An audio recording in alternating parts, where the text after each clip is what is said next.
Hello friends, welcome to my YouTube channel. My name is Pratima Barman. I hope your study are going well. So आज हम पढ़ेंगे relevance to nursing. हमारा last video क्या था? Scope of psychology. और हमारा आज हम पढ़ेंगे relevance to nursing. So let's start video.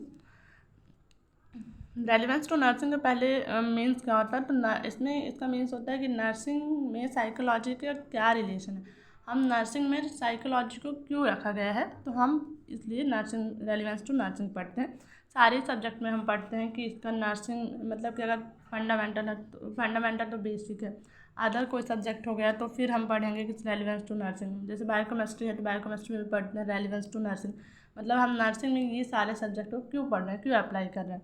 तो इसमें psychology has become necessary in every professional including nursing. मतलब साइकोलॉजी क्या है, बहुत ही ज़्यादा नेसेसरी है, ज़रूरी है एवरी प्रत्येक प्रोफेशन में। इन नर्सिंग इंक्लूडिंग नर्सिंग, इसमें नर्सिंग भी क्या है, इंक्लूडिंग है।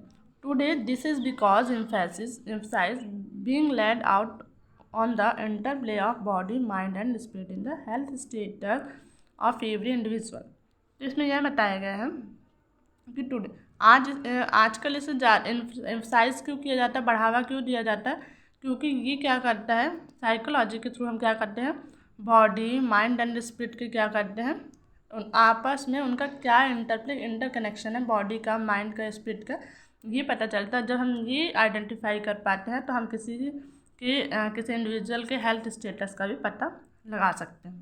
तो इसलिए नर्सिंग में साइकोलॉजी का काफ़ी क्या है, इम्पॉर्टेंस है।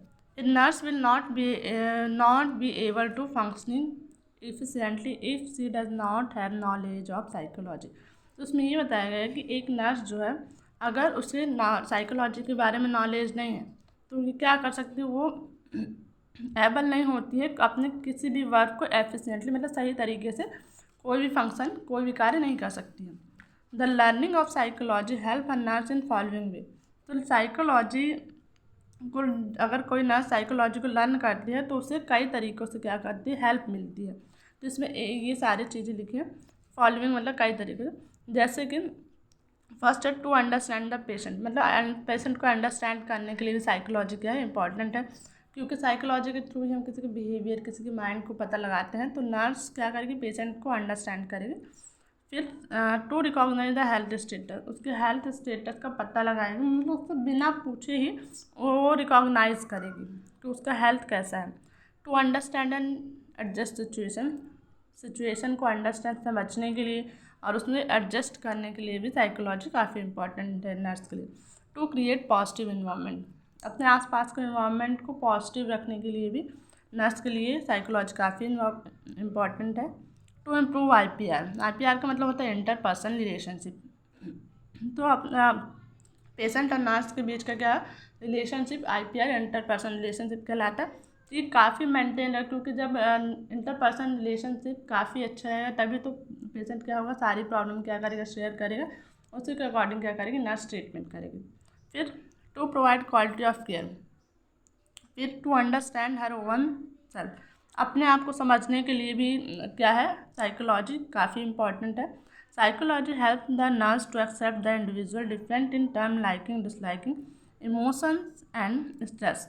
तो साइकोलॉजी का नर्स के लिए काफ़ी यूज है, मतलब कि वो ऐसे टर्म को भी समझ सकती है, जैसे कि अगर कोई लाइकिंग, अगर उससे पेशेंट का वो ट्रीटमेंट करे या कुछ भी चीज़ है तो पेशेंट को लाइक कर रहा है कि नहीं कर रहा है, या फिर उसे डिसलाइक हो रहा है, मतलब कि उसे इंजेक्शन लगाना, टैबलेट लेना पसंद है कि नहीं पसंद है, पसंद आ रहा है कि नहीं पसंद, उसके बिना बताए हुए क्या करेगी, साइकोलॉजी के थ्रू क्या करेगी, पता लगा लेगी कि उसे लाइकिंग है, मतलब पसंद आ रहा है, डिसलाइकिंग कर रहा है वो, या फिर कुछ इमोशन, जैसे कि वो इमोशनल तो नहीं हो रहा है, ज़्यादा स्ट्रेस में तो नहीं है।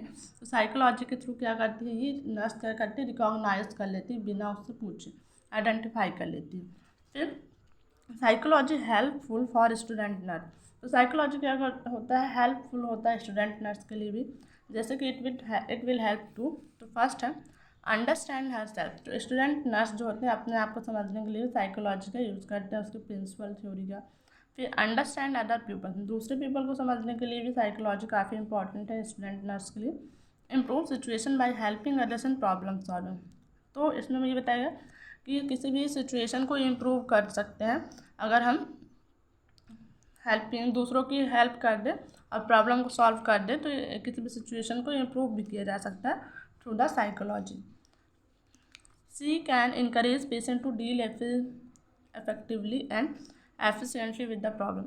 तो क्या कर सकते हैं साइकोलॉजी के थ्रू, क्या कर सकते हैं, उसको साइकोलॉजिकल सपोर्ट दे सकते हैं, पेशेंट को इनकरेज कर सकते हैं और काफ़ी अच्छे से उसका डील कर सकते हैं एफिशिएंटली विद द प्रॉब्लम। उसकी प्रॉब्लम को भी क्या कर सकते हैं, जल्दी सॉल्व कर सकते हैं। जैसे साइकोलॉजिकल, अगर वो काफ़ी इमोशनल हो रहा है, बोल रहा है कि मैं ठीक नहीं होऊंगा, तो हम साइकोलॉजिकल सपोर्ट दे के हम कह सकते हैं नहीं आप ठीक होंगे, आप ट्रीटमेंट लीजिए। तो अगर किसी को साइकोलॉजी के बारे में सब नॉलेज है तभी तो वो जानेगा साइकोलॉजिकल सपोर्ट क्या है। फिर है she will understand the close relationship of body mind and spirit. और वो बॉडी माइंड एंड स्पिरिट में क्या इंटर रिलेशन है, इसके बारे में स्टूडेंट नर्स आइडेंटिफाई कर पाएंगे जब उन्हें साइकोलॉजी के बारे में क्या होगा, नॉलेज होगा। फिर उसके बाद